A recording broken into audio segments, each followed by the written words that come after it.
Shane's Rib Shack, ready for some sports in focus, basketball in focus, and a new year in focus with Shane's getting things going in the basketball talk. Got Coach Randy Tuggle with us tonight from Greensboro College. In our coach's corner, I guess you'd say, going to be talking to some more players later this evening. Got kids coming in from Greensboro Day, Northwest Guilford Page basketball teams, and again, going to talk to some of the guys who made the HACO All-Tournament team. Talk to Coach Tuggle about Greensboro College. Coach, first of all, I know it's been a busy start to the year, and you've taken on a new role over there, the Assistant Athletic Director. Bring it up maybe later more during our conversation. Right now, the basketball office is taking over the Athletic Director's department. You guys are taking over there. Well, yeah, Brian is our new Athletic Director. He's been there about 10 years, and I'm his assistant now. Been there 5 years, and we're going to try our best to make it a true college experience and get that one pride going over at Greensboro College. See, if I come in as a new wrestling coach, since the basketball department controls athletics, does that mean I can still get all my stuff, all my uniforms, get my mat, all that stuff in place? Yeah, we're going to do our best. Yeah, we've decided to bring on wrestling. I think it's a great opportunity. You know, most all small colleges have athletic programs strictly for the recruitment of kids, and we found out we've had a couple of schools in our conference that started a wrestling program. We're able to pick up a number of kids to come to school, so we're excited about the opportunity and are looking for a wrestling coach. So if you know someone, tell them to give us a holler. And good for you too. I guess sometimes you find these donors who are charitable donors to the college, they're interested in a certain sport. If they're going to put some money into a program, you say, welcome aboard. Yeah, well, that's what's happened on this one. We've had a couple of alumni that were very interested in wrestling and giving us an opportunity to start the program. So how does that change your role now? How are you doing things differently now than you have in the past? So you're focused right now during basketball season, the women's basketball team at Greensboro College. How does that change your day-to-day operation of what you do at Greensboro College now that you're taking on those new duties? Well, what it's done is it's given me an opportunity to work another 4 or 5 hours a day. Okay. So, I think we have a very good team this year, and so we're working very hard to compete for the conference championship. So we're putting a lot of time and effort into that.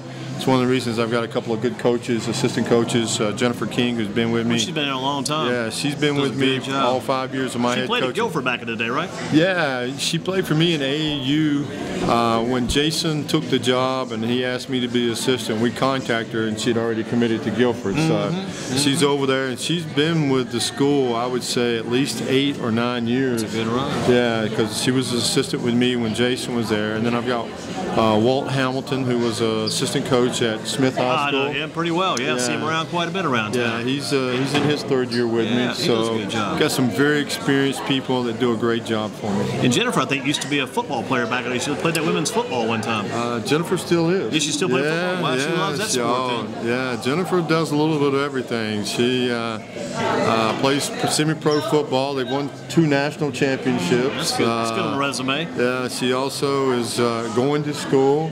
She's a police officer with the City of High Point, and she tries to help me out too. So. That's kind of like Coach Britton, I think, down at Eastern Guilford. I think she was doing some work with the police department in High Point when she took that job as an assistant, maybe one time at Southwest, and she went to Dudley. Now she's at Eastern Guilford. I think one time she was in the police resource officer. Well, it gives her some free time. I mean, she's got a work schedule where she's like 4 on, 4 off. So it's like this week we've had no classes, but we're practicing late because she doesn't get off till late. So I want her input in everything we do. So we'll talk about the road that got you from Northwest Guilford to Greensboro College. Take us back down that road. It's probably Old Oak Ridge Road or maybe Northwest Guilford School Road to be in specifics. But talk about how you ended up there going all the way back to Northwest Guilford back in the day, because you're a local Guilford County Schools product. Right. Well, I don't even know how the northwest part of the county looks like, except for my mom and dad still live out there. I played ball at Northwest, played baseball, football, basketball. We did pretty well. The tradition of the basketball program at Northwest Guilford is very well. Then I went to UNCG and played 4 years at UNCG. Then I decided I was going to go out and make millions and millions of dollars. And I got married, had a kid, started getting involved in things. She was involved in soccer. Coach Knox, who was the men's coach out at Northwest. Coach Knox was a teacher at the junior high when I was going to Northwest. Don't mean to say how old he is or Yeah, anything he was a like big time. When I heard back, he was a big time middle school coach. Had a lot of success there. Yeah. An unbelievable softball player too. That's what I heard. He played on those recreation teams, man. He used to kill it for me. Yeah, and he was an assistant football coach. I saw an old football program some guy had this past weekend. Maybe Northwest Gopher versus Southeast, maybe around 1980. Yeah. He was like a defensive backs coach or something with football back then. Yeah, Coach Knox, a great guy, works real hard, very knowledgeable about sports and everything like that.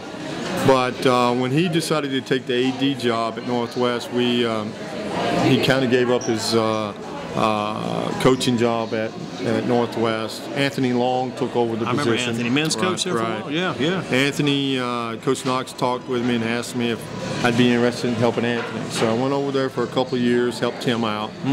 Next thing you know, Jason Tuggle. Oh, yeah. Okay, Jason graduated from college. He's my cousin. I think he's about the third or fourth cousin. My fourth cousin, whatever you say. It's not a first cousin, but fourth cousin. Yeah. And anyway, Jason got the head coaching job at Western Guilford on the girls' side. He was talking to his dad one day and said something about, I sure would like to find somebody who can help me out. He said, won't you call your cousin? And he said, well, who's that? I said, Randy. And so he called me. I went over. We talked. He's 15 years younger than me. But I wanted to get into coaching, and so I told him, yeah, I'd be more than happy to help him.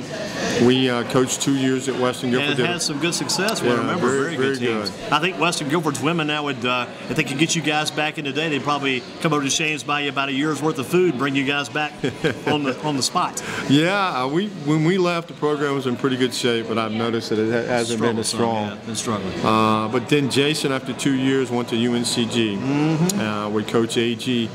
And I just started helping out. I started with Darlene Joyner, the Greensboro Lady Gators AAU program. Okay. We started it, and then about 3 years later, Jay called me up and said, hey, Randy, I'm thinking about applying for Greensboro College. And he said, I would love for you to help me if you can. At that time, I was in the mortgage business. I had my own mortgage company. I said, well, yeah, I'd love to help you out. I'll help you out as much as I can. So when he got the job, we went over, we looked at game tape from the previous year, and we went, oh, no. This is going to be tough. And so we worked very hard, and for 7 years, we built a program that, yeah, we won the conference 4 years. Four out of the 7 years he was there, went to NCAA 3 out of those 4 years, maybe 4, I can't remember. Then Jason's mom got cancer. And Jason was still living in Eden, commuting every day to Greensboro. And he decided he wanted to be closer to his mom during this period of time. That was a major change for him, too, because I'll tell you what, he was almost like, in my opinion, talking about these coaches, he was like the coach almost to put the silver spoon in his own mouth. This guy was riding the crest. He was coming up the ladder quickly. I thought at one time he might even become the coach at UNCG when Coach AG, when she finally stepped down. I thought he might be one of the heir apparents over there with the success he had. Because you go from one side of the street over at UNCG, jump over to Greensboro College, had success there, and they've done it before. They brought Greensboro College people to UNCG. I thought he might have a shot at that, and all of a sudden everything changes for him. Yeah, well, Jay applied with, after about 3 or 4 years at Greensboro College, the job at Elon came available. Okay. And he was in the final 3 for the Elon job. And then they hired Coach Barefoot. She came from ODU. But yeah, he was looking to do something like that. But things changed when he went back home. He got the AD job at Moorhead High School. His mom passed away about 2 years later, a year and a half later. And to be honest with you, he would love to get back into it. But once you get out of the college thing, it's kind of tough to get back in. Has he got back at any kind of coaching at all right now in high school? No, he's still just the AD, gotcha. And he's working, trying to get the Moorhead High School programs. I see their men are coming around a little bit. Yeah. Well, you say that. And he was telling me the other day he's been helping them out. So that might make a difference. Yeah, I mean, if you look at Jason's track record. Right? Yeah, Jason's track record. Anywhere he went, he was successful. When he was at UNCG for the 3 years he was there, they were competing for a conference championship and sometimes winning the conference championship. When he left, it kind of like went downhill from there. Same thing at UNCG.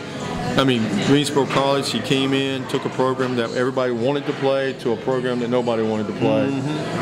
Fortunately for me, I was able to kind of keep going. The crazy thing was, when you took over, you're thinking it maybe it's not a whole new system, but it's kind of a new leader, a new guy at the top of the helm. You come in, well, maybe it was Jason had the magic. Does the Tuggle magic go from one part of the family to the other? You came in and they didn't miss any beats. They just continued on with. You even hit some strides. I'm thinking about it, maybe like a 25-3 one year. 28. We went 28-3. And you had like the Danielle Duncan. You had the Bianca Richburg out of Orange County down that way, and you had that guard from down around Alamance County area, Snow Camp.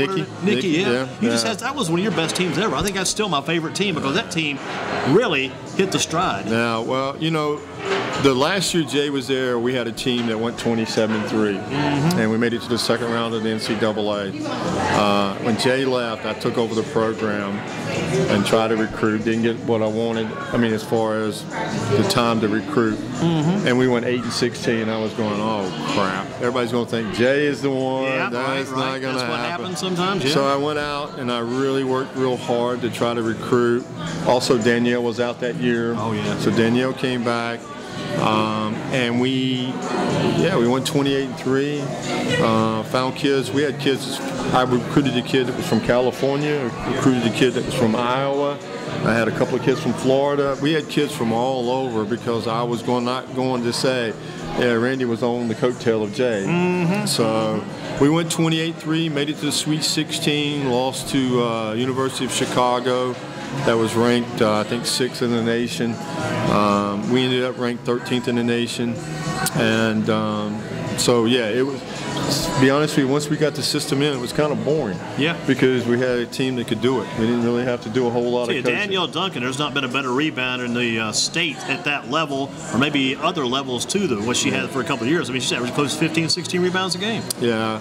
And she left as the all-time leading scorer for us. Danielle, one thing about Danielle, if you ever got the ball down to her in the low block, one of two things was going to happen. She was going to score, or you were going to foul, and she was going to score. Like going to the black hole. It was not going to happen where she wasn't going to get any points out of it. Did you have a young lady by the name of Harris, or maybe Centrell Harris, or Centrell, the lady's assistant coach over Page now? Was she ever there? The lady I'm speaking of? No, she didn't play for us. You had a player from Page, and you recruited the kid from Page. Vina Pickard. Savina Pickard. She came along. I'll be honest with you. I think just watching players play, she may have. This is not to take away from her high school experience. It was good, but I think she actually got better when she got to college. She played differently when she got to college, a little more serious and a little bit more role-oriented when she got to college. She knew what her role was, and it seemed like she began to excel at things in college that she wasn't doing in high school. That's just me. Well, we had one game one time. We go down at the half, and I'm looking at the stat sheet, and I think Vina had she was like 1 of 9 from the field, and she was kind of moping around. Yeah. And as we went back upstairs after talking, I pulled her to the side. I said, Vina, do you really, really think I recruited you because you were a great shooter? I said, I recruited you because you do everything. You rebound, you play. Nobody can score on you when you decide you want to do it. And I think from that point, she understood that she was a total package, and when she scores, it's a bonus, But by the end of her senior year, she led our conference in 3-point field goals. Wow. But it was because it was in the rhythm, and it was in it, so yeah, she bought into our concept and bought into the system, and I think by the time she left, she even had some of these, semi-pro teams and some teams wanting to look at her to play. So now, thinking about that, the recruiting process, what do you go looking for? You look for these local high school female products. What are you looking for? I'm looking for kids who, my catchphrase is want to get better, because at the Division III level, there's a lot of time that we don't get to work with them. They have to work on their own. I'm also looking for kids. I don't go out and try to recruit, quote, Division III kids. We lose kids to Division IIs, we lose kids to Division Is. But we go out and try to find kids that I think would fit what I want. And you got to be telling these kids, you got to be able to communicate to them. You may not be Division I, you may not be Division II, but you may be perfect for Division III. Yeah, well, you get a lot of kids that are looking get all excited about signing a basketball scholarship. They don't sign any scholarship. Now, when you talk about Division III people, first thing comes out of their mouth is, well, they don't offer scholarship. Yeah, we offer scholarships, but it's based on your academics. It has nothing to do about you being able to score 20 points a game. Great academic packages, some very good financial packages. You being in the mortgage business, you can kind of pull the numbers in there. Right. That's right. So we go out and, be honest with you, a lot of our major recruiting is in March, April, and May. And the reason for that is we're hoping that, you got a lot of scholarship schools that are telling you, okay, Mary, we were very interested in you. They're not telling them, okay, we're interested in you, but you're like the 5th one in line. And if the 4 above you just one of the 4 above you decides to come, we're not going to ask you to come. So we get kids who miss out on opportunities to get, and they're kind of stuck out there in the cold. They keep some of those young ladies kind of hanging on while they're waiting to see what the others are going to do, and if they decide, that kid may be left out in the cold. And you're in a situation, you got to kind of wait and see what happens, how it kind of falls your way. Right. And first of all, they got to be able to get in school. That's the main thing. Right. Don't play your dream on basketball. Academically, you got to be able to come into our school, be able to meet our requirements there. Yeah, because the girls' sports, as much as Title IX has come in to try to help out women in sports, once they become a graduate of school, they might be able to go play in the WNBA, but they ain't gonna make the money that the NBA. I mean, a good WNBA player. It's like the Brittany Griner from Baylor. Right. Exactly. I mean, she first-round pick in the WNBA. During the off season, she goes over in China and she makes more money over in China than she did with being the first-round pick. And so there's not a lot of opportunities. So, like I said, a lot of times we'll get kids from Division I programs because when you go there, it becomes a job. And now they come over here. I hope they work out in the preseason, but I can't require it. I hope they work out in the postseason because I can't require it. And so they get to actually be a college student athlete at the same time. Do you get many of those that maybe started out at Division I and they didn't really make it there? Maybe they end up at your place after being somewhere else before? You get some of that? There was a girl by the name of Kim Enoch. I don't know if you remember her, Barbara Yancey. Oh, yeah. She played for me in AAU and got a full ride to East Carolina. She was a Rookie of the Year in the East Carolina. And she got fed up at East Carolina and she came and played for us.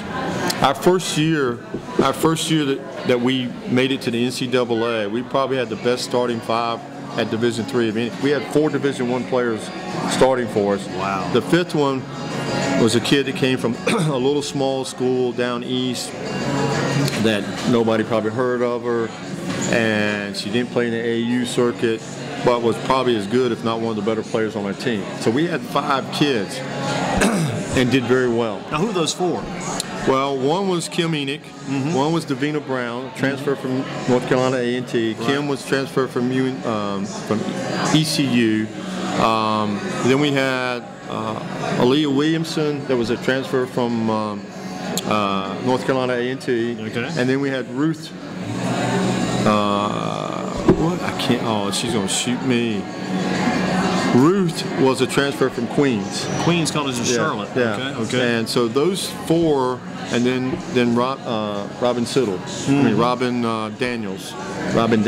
Gotcha. And so we came in and we won the conference. We won the conference tournament. In fact, we went all the way down to San Antonio, Texas, to play the defending national champions. And did well, but what we learned from that was we can't just have 5. We got to have more than 5. Right, so you got to have some. That was the beginning of us trying to recruit 10 people. Making sure that we have 10 people. So I don't have to holler at you. The girl you're playing against is embarrassing you because you're not going hard. So that's what we do now. And that's what's been successful for the last couple of years now. When you go in to watch these high school teams, do you ever just kind of put the blinders on? And do you ever reach the stage and say, I can't get their first 2 or 3 kids, I got to be looking at number 4, number 5, number 6, 7, 8 players? Or do you go in there looking at the entire team and you get to watch a high school some night? No, I don't. I go out and look at everybody. It's not like sometimes I'll have kids that are interested in us. Sometimes I'm going and I'll look and I'll talk to them. No matter if I hear that they're going to a Division I program, I'm doing my best to find the best kid for our programs. Gotcha. Okay. So you're kind of looking for the best available player for your program. Because I bring up that Northwest Guilford bunch. We talked about those girls earlier, what all goes on there. It's one of those deals. If I'm recruiting and looking at Northwest Guilford's team, right, I'm saying, man, these kids, we're not looking at the finished product either. Those girls are young. And if I could get a couple of players from that team maybe down the road, I might be able to do something with that. And plus, it's always good to maybe grab a couple of local girls here or there. But I guess as a coach, what you can't get caught up is just watching all these local games, because you can't get all locals. You got to have a wide open view of this whole thing, a big wide open scope. Well, one of the things about it at the Division III level, anybody that contacts me, I follow up. Okay. We have a limited budget as far as getting out, so I don't get to travel around a lot. You know, if a kid's interested, I'll contact them, say thank you for your interest. Send me a full game tape, not a highlight tape, full game tape. And once I review it, I'm going to call you back. So give me the best time to reach you and the best number I can reach you. And then I get with them, try to get them on campus, and let them see what we have to offer. The good thing for us is that we've been successful. We've won our conference and gone to the NCAA 5 times in the last 10 years. Yeah, and so we've been very successful, and people pay a little more attention to you now. What about this year's team? Where do you see this team going, and what do you see this team doing? Well, one thing is I hope they learn to shoot the ball a little better. The 2 losses that we do have, we lost to Guilford, shot 29%. We out-rebounded them by, I think, almost 20 rebounds. We outshot them by almost 20 shots. The game was, I'm not going to say the game was called, but there was 50 fouls. In the 50 fouls, we had 32 of them. Wow. So it was just one of those things that we didn't shoot the ball well, but they play hard. I think we have a lot of depth. We don't have a true superstar player that we've had in the past. I mean, we've had we've had a number of All-Americans. In my 13 years at Greensboro College, we've had 4 All-Americans play for us. We don't have an All-American, but we have a number of kids that can play. You like that balance? Oh, very much so. Very much so. If they play hard, we've got a good chance to compete for our conference championship. We have a good chance. I mean, I've seen the top teams in our conference play. Nobody scares me. I feel comfortable that if we come out and play hard and go hard, we have a good chance. Looking back at Northwest Guilford back in the day, who were some of the coaches there and some coaches even outside of Northwest Guilford that influenced you as a coach during your career? Well, somebody asked me that one time when I first got the head coaching job, and I said, well, I hope my teammates from high school don't say anything or anything like that. But Coach Sandy Gann was a big influence on me. When you're young, you think a lot of different things. You know, Coach Gann was a guy that had a system. He had a way of doing things, and you kind of wonder, why don't he do this? Why don't he do that? But it's the same thing like with my dad. The older I get, the smarter he gets. Sure. And so Coach Gann was a mentor because I try to do some of the things he does. Look, if you run the play and you execute, no matter what kind of defense they're going to run, you're going to be able to do something. The other one is my dad. My dad expected perfection. My dad told me very early on that, you know, if I ask you to do something, I expect you to give me your best effort. Doesn't mean that you're going to do it right. Right. But as long as you give me the effort and give me everything you got, then that's good. If you didn't, there were consequences. And I learned very early on I didn't want to see what the consequences were. You can do it all day long and make you do it all day and stay out there if you have to get it right. Yeah. So, you know, those are the 2 guys. And then, you know, even with Jay, when Jay and I got together, even though he was younger than me, we threw things off of each other. And you mentioned Coach Knox already. Yeah, Coach Knox. You know, like I said, I played a number of sports, and he was involved in all of them. Like I said, I appreciate everything I got from them. While you're going to some of these clinics and all these different things in your coaching career, any college coaches you took some things from that you implemented into your own program and learned some things from? Oh, yeah. I mean, this year we're running a couple of plays from the San Antonio Spurs. Wow, that's good. That may be one of the teams. There's one team in the NBA right now, either San Antonio or Houston. One of the teams actually has a female assistant coach. So I'm sure San Antonio. I thought so, coming down, spreading down. We are... my wife gets a little frustrated sometimes because I'm watching TV and happen to be watching a ball game. when I'm sitting down, I have a paper and pencil beside my recliner. Making notes. And as soon as I see something, I write it up and put it to the side, and sooner or later I might go back and look at it. Even when I go recruit, I'm looking at the high school coaches, and they run a play, and I like that. Yeah. So I put that down. And like I said, if a coach says I've got all the plays, he's lying to you. Yeah. You know, I just borrow plays from everybody, and so that's what we do. We might tweak it a little bit different to fit our system, but it's somebody else's play that we liked, and it works for us. What about coming out of Northwest Guilford? A lot of success going to that school. Yourself, you've done well. Guys like Rusty LaRue, he did very well going on and playing the NBA, and he could have played professional football maybe if he wanted to. And right. wasn't there a lady that was this lady who's in charge of your conference? I think she came out of UNCG. Yeah. Was it Wiggins? Is that the right name? Rita Wiggs. Wiggs, there you go. Was she a Northwest Guilford woman? What school did she come out of? I'm trying to remember where she came from. I don't know. I know she played at UNCG. Yeah, UNCG. She's a Hall of Famer at UNCG. Gotcha. I think even her name's up on the banner, up in the rafters at she's like the commissioner of your conference, I guess. Yeah, right? but she's retiring this year. Oh, stepping down. Yeah, so we're looking for. You want to be a commissioner or something? I thought you might be taking that job. You're the assistant AD, and maybe go to the commissioner next. I've already learned in the short period of time as assistant AD, my days are going to get longer. That's no thanks. How much longer do you think you do something like this? I mean, you're at a good age right now, probably reaching your prime, ready to shoot strong for a few more years. How long do you set a timetable for do something like this? I don't. One of the things that, like I said, when I first went to college, my goal was to be a teacher/coach. Gotcha. I got into Calculus 3 and made a mistake in one of the exams. I went to the professor at UNCG and I said, hey, you can see I panicked and I changed the equation from minus to plus. You can see how I erased it. And he said, well, you got the final. I said, look, I'm a math major. Even if I make an A, I'm not going to pass this course. So I changed and went to the business and economics degree. And when I started getting into the banking, mortgage industry, I always wore a watch. You notice I don't have a watch on now. It's because I was always looking for 5 o'clock or 6 o'clock. Oh, get out and get gone, yeah. I have my phone now text me around 4 o'clock so I can call my wife to let her know when I might be home. Mm-hmm. No, I'm not going to leave I'm not going to get out of coaching until I can't do it. Gotcha. You know, I love it. I love what I do. I don't mind the hours. I don't mind the weekends. I've got a beautiful wife that supports me, so I'm very happy with what I do. Who's here with you? You brought some of your players who are here eating tonight. Who are some of your kids that are around? Some of your give me the top 5 and some of the people off the bench. Some of your players this year. Let's give those some shout outs. Some of these key players. Well, I've got my starting 5 is Jocelyn Spires. She's a point guard. She went to Thomasville High School. That's good. Shanita Hampton. She's from down the east area. She's a junior college transfer. She was second team all conference last year. Vontrice Hayes is a forward. I know that name. Yeah. Northern Guilford. She went to a couple of Division II schools. Right. Didn't work out for her. Now she's playing for me. Good to have her back home. Yeah, Vontrice Hayes. I wish I had her all 4 years. Then I got Asia McNeil. She's down from Fayetteville. Yeah, I've heard that name somewhere. Smith High School down there. Yeah. Lacey Bowman from Asheboro. I've got Alyssa Burr. She was at Asheboro High School. Let's see, who else we got? Asia McNeil.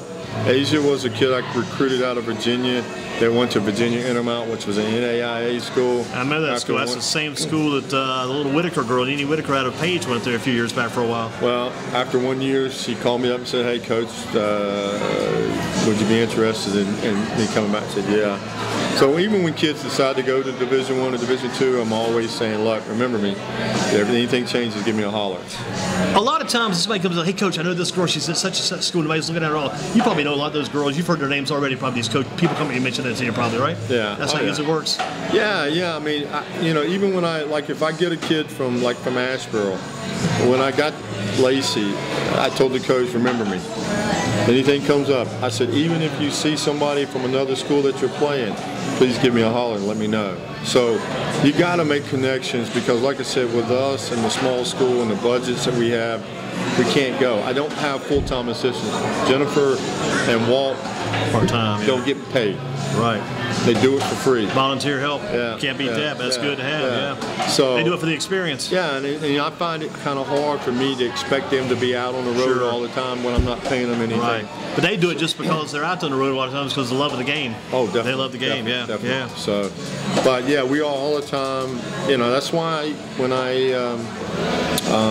get an email from somebody that's inquiring, I follow up on it. I don't care where they're from. If you get somebody from, like, say, Asheboro, Trinity, whatever, Guilford County, and you get that one player at your school, you do a good job by them, you've probably got a good chance to see that another one of their players too. Yeah. And plus, I talk to the kids that are on my team. Anybody playing at your high schools? Yeah. You know, anybody we should be looking at. So it's like I said, it's just word of mouth, contact, and keep booking along. At the Division III level, we can never stop recruiting because even if a kid decides they're coming to Greensboro, the only commitment they make is a $200 deposit. Gotcha. And then if they go and somebody comes in and sees they want her to play for them and they get a better package, $200 is not going to keep them from coming. They're allowed to go anywhere else. It's not like the Division I's. When they sign the athletic scholarship, they can't go anywhere else unless they get released. With us, they're free agents. So when some people ask me how recruiting's going, I'll say, I'll let you know the first day of class. When is your next game? Tomorrow, right? Well, it was. Uh-oh. It was. We were supposed to play Maryville College out of Tennessee. They come in ranked 23rd in the nation, picked to win our conference. But the school has they've come down with a flu epidemic at their school. Okay. And the doctors have told them not to be traveling. Lockdown. So we're not playing them tomorrow, but we do play Covenant College out of Georgia Saturday at 6 o'clock. The guys play at 4. At your place. At our place. The women are playing the second half of the doubleheader this year. Yeah, it's something that our conference decided. You know, some of the women coaches were like, hey, we'd like to play a little later. But that's what we're doing this year. Next year, we'll go back to first. Listen, you were the first guest tonight, did a super job. Coach Randy Tuggle, Northwest Gopher. You played a lot of baseball, a lot of basketball, a lot of football back in the day for the Vikings, and now doing a great job for Greensboro College in 13 years. Yeah.